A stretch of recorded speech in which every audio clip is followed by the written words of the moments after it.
やはり楽しいですね、戦いというのは。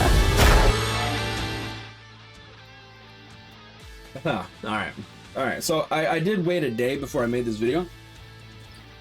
Matter of fact, when I originally made this video, I was so angry because I don't like the direction that this company is taking. Now, a lot of people were posting comments saying, "Oh, Spite's exaggerating.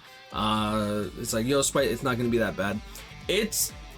I don't think it's gonna be that bad for some players, but like, keep in mind that if you have enough units to clear guild quests relatively easily, you are in the minority. You are in the upper echelon of BBS players. BBS has been hemorrhaging players from their player base for a long time. Trust me, I said, bruh, BBS is like my my bread and butter when it comes to like making content. I see the views drop, right? So either way, K-Lab has, in my opinion, been hemorrhaging players like crazy, and then on top of that, they did so bad to talk about. Let's just talk about Guild Quest, and then we'll get into everything else, the meat and potatoes of why I actually think that this is horrible. Right, so going into it, you'll see here, boom boom, you'll be able to make a separate team for each difficulty level of Guild Quest. Also, teams that you've already used in a quest will be saved so that you can call on the same members for a quest with the same rules. Saving and calling upon previous teams will be available from version 13. Excuse me. Saving and calling upon previous teams will be available from version 13.8. Teams can be called upon for a quest with the same rules. Now, on the, how do I put it? On the surface, this looks like it's going to be really good. All right. Don't get me wrong, this looks like it's going to be really good, but I do have my issues with it, which I'll get into in a bit. Next, let's just quickly go over here. Guild Quest will be updated twice per week, Monday and Friday. So we're going to have Guild Quest between Monday through Friday. That's going to be like Thursday night versus Monday afternoon. I'm not really sure with the JST. I think that this is just regular Guild Quest reset, or at least it probably is. But like, let's just assume that this is Eastern Standard Time, just so that I don't get completely confused. Obviously the days are going to change, but for the sake of this video, let's just keep it the same. Now, Monday at 6 p.m. versus Friday at 12 a.m. That is a difference of Monday, Tuesday, Wednesday, Thursday night, and then and a half, right? So for 3.5 days, 3.5 days, is it just going to change in the middle of the day? That's weird. Either way, for 3.5 days, you will have one guild quest, and then it will transfer to the next guild quest. Now, I don't know if they're going to, if guild quest will end every 3.5 days for the week, and then it like opens up another week. Is there going to be two calculations? I don't know. My assumption is that there's going to be 2 guild quests per calculation on Sunday. If that's the case, that's one of the reasons why I think that this is bad. Usually, we will have people who can do very well. For example, let's take Guild Quest 1 and 2. We'll have people who do very well on Ranged Soul Reaper week, but they'll do bad on Ranged Hollow week if they, on Melee Hollow week if they don't have the proper characters built up. Right, like say for example, you didn't really work on your 5th anniversary Byakuya, and your melee hollow killers you're using. Who are good melee hollow killers? Like 5th anniversary Ichigo, Sajin. I'm trying to think of a booster that I use for melee hollow. Who did I use for melee? Who the hell did I use for melee hollow?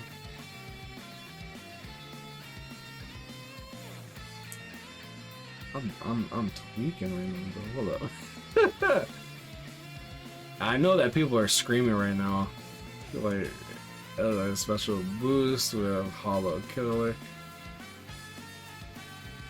But oh wait, oh no, I don't use Jushiro. Oh, I do use Ikaku though. Okay, so for like melee hollow week, I use Ikaku.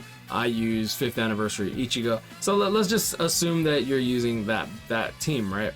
Now, you're forced to have 6 competent characters built up, link slotted.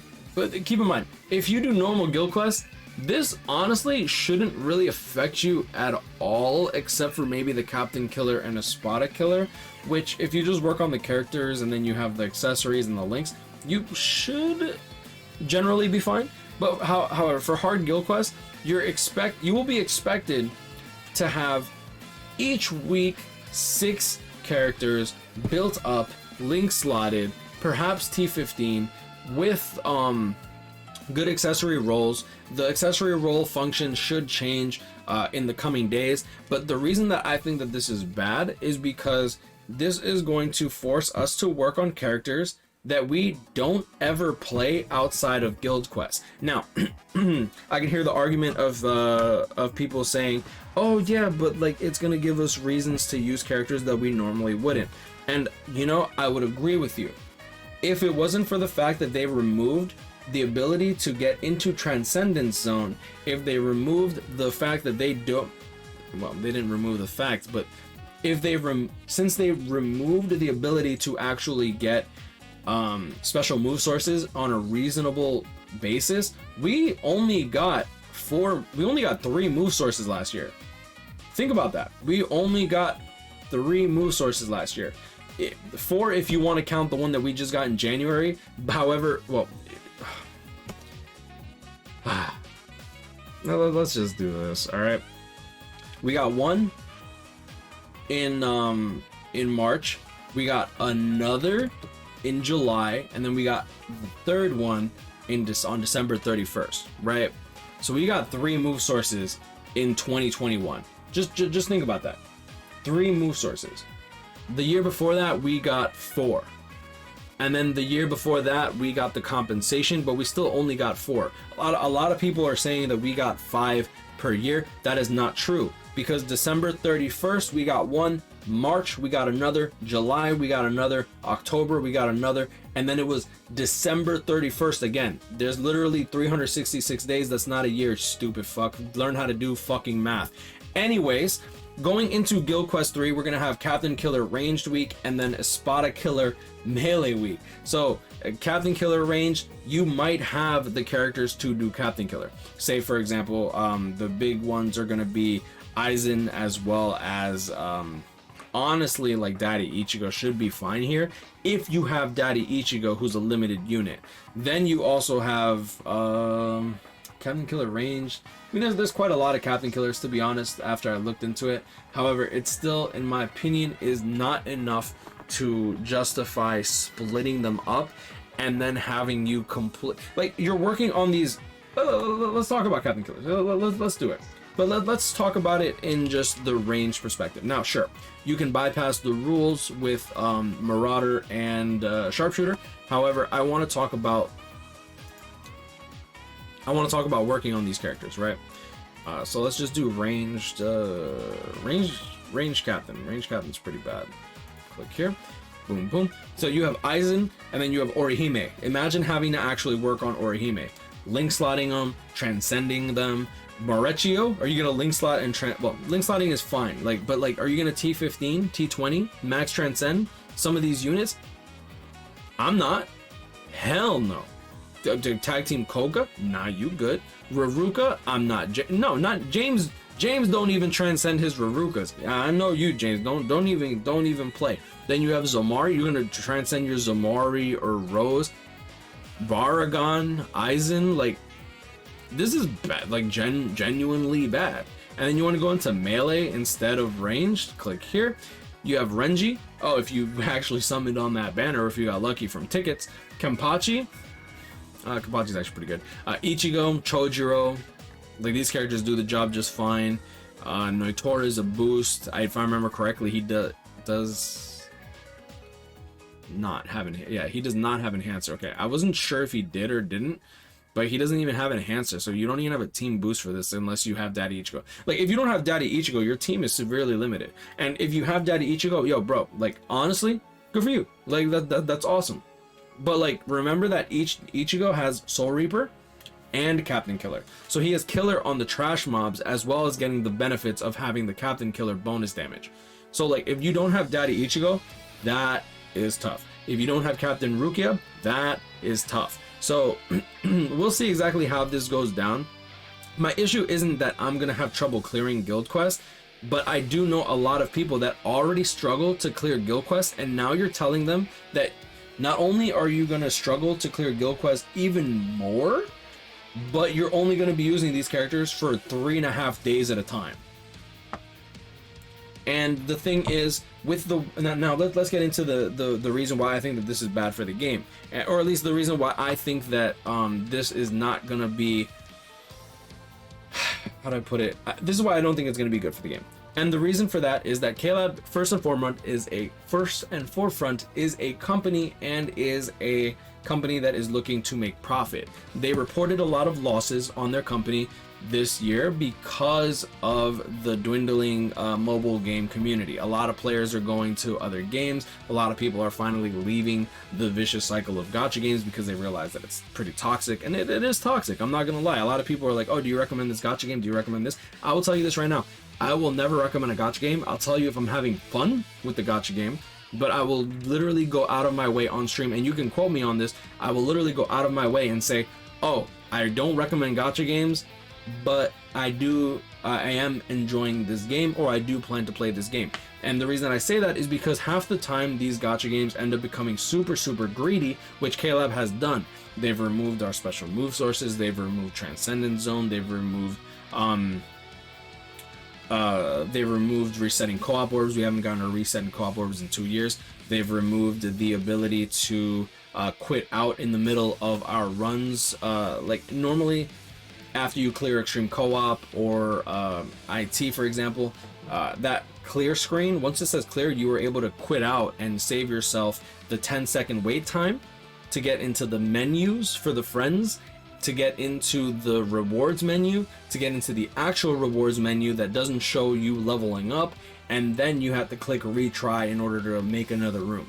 Having to go through these 5 steps usually takes about 30 seconds to a minute.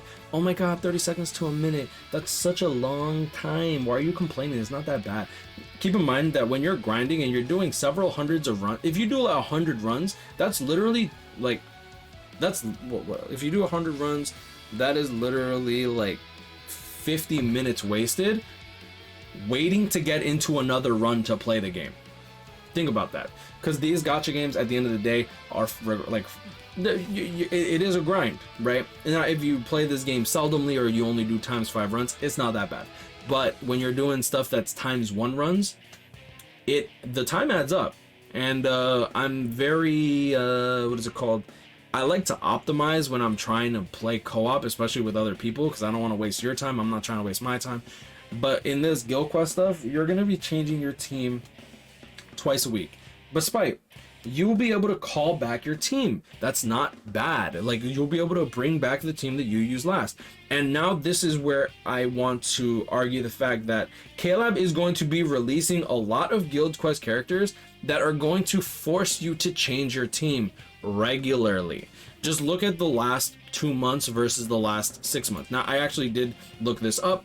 When it comes to characters that have a plus 30% damage in guild quests, we got 8 in the last 7 months since anniversary. We've gotten 8. In the last 2 months, we've already gotten 3. So they're already coming out with these plus 30% guild quest characters relatively often. And now these guild quest characters aren't even just getting guild quest bonus. Like if we click on characters here, and then I click reset, and then I type in Nell Yell, and then I pull up this Nell Yell, you'll see here melee damage plus 30% in guild quest. However, nowadays what KLab is doing is that they're releasing these characters to try to like make them useless, not make them useless, but like try to phase them out, right? Because like a 205, for example, you have Abirama, who also has killer, he has the range damage plus 30% in guild quest, but he also has a bruiser of 90% with technique attribute normal attack damage of 20% that stacks differently than a regular berserker. Keep in mind that berserker will increase your damage when you use strong attacks, but not percentage based. I mean, it'll go up by a certain percentage, but when they say, oh, plus this much damage percent, for berserker in particular, is not, it doesn't really scale like that generally speaking. However, technique attribute normal attack damage plus 20%. The thing with technique attribute Arrancar normal attack damage 20% as a skill, after all your damage, then this gets calculated in for 20% more damage. That's crazy. And then also you'll have the 30% range damage for guild quests in particular, with the bruiser of 90%, with the flurry, with the killer effect plus 50% in guild quests in particular. Like their K-Lab is going to be releasing a lot more characters specifically for guild quests, and them separating Espada Week and Captain's Week means that they are going to be releasing a lot more characters, most likely going to be releasing a lot more characters with Captain's Week. In the last month alone, we have gotten Byakuya, Abirama, and Rukia. We've gotten 3 in the last month. And not even 2 months, in the last month, because these characters came out on the 16th, right? And then the Byakuya banner came out on the 6th. It was going to come out on the 16th too. So we'll see exactly what K-Lab wants to do. Personally, the only reason I don't think that this is good for the game is because I do see people struggle. I do see people reset. My boy Gamer, I think he like, to stay in our guild, like, he was resetting. I don't know how much he's resetting now, but for like Captain's Week and no affiliation week, he was resetting for like 30 minutes, 40 minutes a day. And I don't have that problem, right? I literally do like a 20-second, 30-second run. If my team messes up and I end up having a 40-second run when I normally do a 20-second run, I don't reset. I just do the run again, and then I do my sub 20, sub 30 second, whatever my crap actually does. And then I'm like, okay, cool, we're good to go. But I feel for the people who are getting into the game, thinking about doing hard GQ, seeing that it's not accessible at all, and then not even bothering, or just straight up quitting the game. There's so many people that are already quitting the game because they're already burnt out. And whether or not you are fine with people quitting the game, at the end of the day, the more K-Lab comes out with decisions that end up not forcing people to quit, but giving people that validation to quit the game, is going to cost K-Lab more money, is going to cost BBS to eventually shut down. K-Lab lost a ton of money. And even with Tapjoy and stuff like that, they're still hemorrhaging money in terms of their share price, in terms of their profit and loss ratio, in terms of their, how do I put it? I don't really want to go too detailed about anything, because then it just gets confusing when you talk about that kind of crap. Either way, all you need to know is that K-Lab did lose a lot of profit. I don't want to say they lost money. They made profit, sure, but they didn't make as much profit as they did the years prior.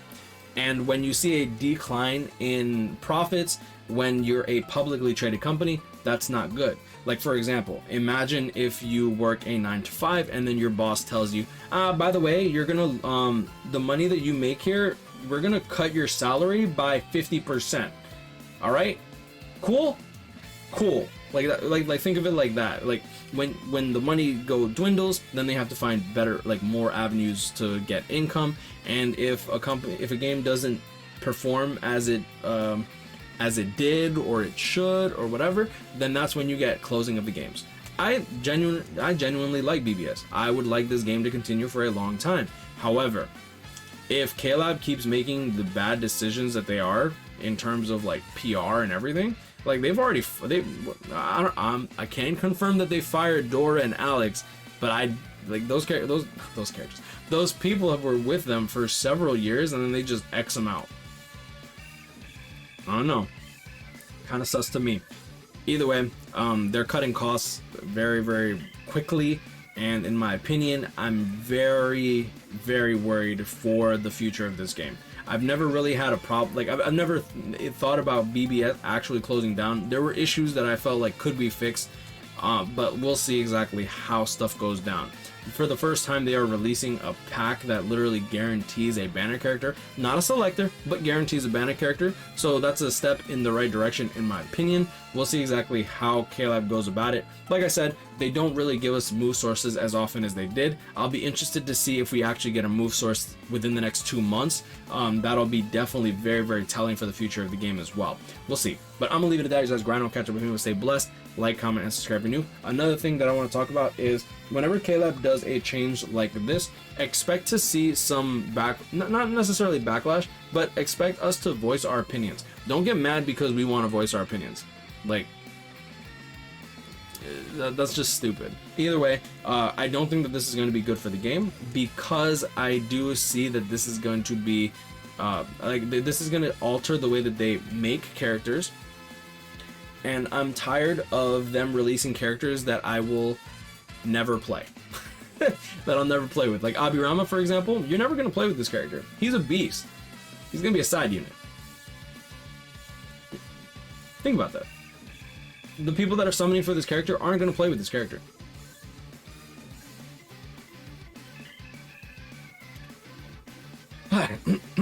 Oh, and last but not least, for the last week, Quincy, Sternritter, Squad Zero, Human Killer. Sorry, I was going to end this video and I just realized I'm not done. Quincy Killer, Sternritter, Squad Zero, Human Killer. But I have a max transcended person with Sternritter Killer. I should be fine. Okay, cool. You'll be fine. But you probably won't have Killer 3 out of the 5 weeks that this Guild Quest week comes back, because they have a rotating boss. The boss rotates in attribute and well, actually, does the boss rotate, or is it just the attribute rotate? No, it just rotates attributes, so that should be fine. Either way, we have to see who the final boss is going to be, because that's going to be the killer that you're probably going to want to run. So we'll see exactly how this goes. I don't know how hard this guild quest is going to be in particular. It might be easier just to just because there's like 4 killers in this. I don't see if they have the same HP range as the other weeks. That's going to be nuts. No affiliation for melee is going to be annoying as hell, considering that they are going to be taking out the entire Burn the Witch selection pretty much. And even though you don't have the range resistance for the melee week, like getting your damage halved, like say you didn't pull Masaki, well then, say you didn't pull who's a beefy no affiliation killer, say you didn't pull the new Heart Ninny, well, you know, like there's just a lot of issues that I see with this, that since you're never guaranteed whatever you summon for, I find that really bad. And the last thing that I want to talk about is usually when they do changes like this, I'm thinking of the lack of transcendent zones, so you can't really farm Hogyoku, so you can't really work on these characters all willy-nilly unless you have an abundance of resources, in which case, if you prepped and pre-prepped and you have a lot of Hogyokus, congrats. This is gonna be where your foresight and stuff will actually pan out for you, in my opinion. Like, I personally have 8,500 Hogyokus, I farmed 10,000, I got ridiculed for an entire... I got ridiculed for months, and now KLab took it away for like months. And yeah, fortunately I have enough. I don't have to worry about Hogyokus, but I do feel for the people that didn't. You know, it is what it is. It just and the last thing that I want to talk about is the range, not the range, but the read affiliation dodges. We saw how much of a shit show that came out to be, right? Where they ended up trying to sell these characters, they make it annoying in Senkaimon. Like, personally, I haven't even done Senkaimon, and Senkaimon hasn't changed in months, and I just dread the fact that I don't have the proper character with the proper read, blank, dodge, and the extra quest. It just kind of demotivates me. It's like, I feel so bad for the people that don't have Giriko. I feel bad for the people that don't have Don Kanoji, including myself, because I have to use Ishin. Fortunately, Ishin clears, but what if you don't have the 1000-Year Blood War Ishin? What if you don't have the Machine Society Yoruichi or the Don Kanoji? Have fun trying to clear floor 20 of the hardest Senkaimon Tower, bruh. Anyways, I'm gonna leave it at that. You guys grind, I'll catch up with you. Stay blessed. This is the reason why I think it's bad. I might seem like I'm exaggerating, but the thing is, I've played this game for several years, man. I know the trends that they do. They said that they wouldn't make content harder, but meanwhile we have like 30%, like 3 times the stats we did for extreme co-op back then, and we're still getting like 1-shotted or 2-shotted in extreme co-op. That's crazy. Now, you can auto extreme co-op if you have the character strong enough, but we'll see how that goes. But I'm gonna leave it at that. That's a grind. I'll catch up again. We'll stay blessed. Like, comment, subscribe. I'll enjoy this video. Have a great day. See y'all next one. Peace.